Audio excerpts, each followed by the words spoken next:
প্রাণের ঠাকুর বলেন, চৈত্র মাস হলো চেতনা উদয়ের মাস। আসলে বছরের শেষে চৈত্র মাসে লোকে কী করে? নিজের ঘরদোর, আসবাবপত্র, পোশাক পরিচ্ছদ পরিষ্কার পরিচ্ছন্ন করে থাকেন আর বিগত বছরের লেনদেনের হিসেব নিকেশ করেন।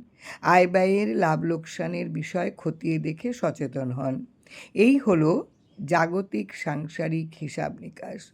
প্রাণের ঠাকুর এটাকে আমাদের সাধন ভজন আর আধ্যাত্মিক জীবনে চেতনা বা চৈতন্য উদয়ের সময় ও সুযোগ বলে আখ্যায়িত করেন। এই চৈতন্য হলো সত্য, নিত্য আর শ্রীগুরু চৈতন্য বা সচেতনতা।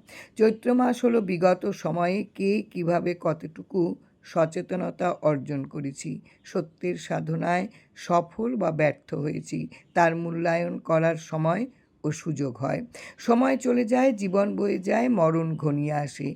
এরই মাঝে ঠাকুর সেবায় কতটুকু ভাগ্যে জুটল, শ্রীনামের সেবায় কতটুকু নিমগ্ন থাকার সুযোগ হলো, তারই হিসাব করে নিজেকে সচেতন করা আর নিজের দেহ মন্দিরে শুদ্ধতা বিধান করা।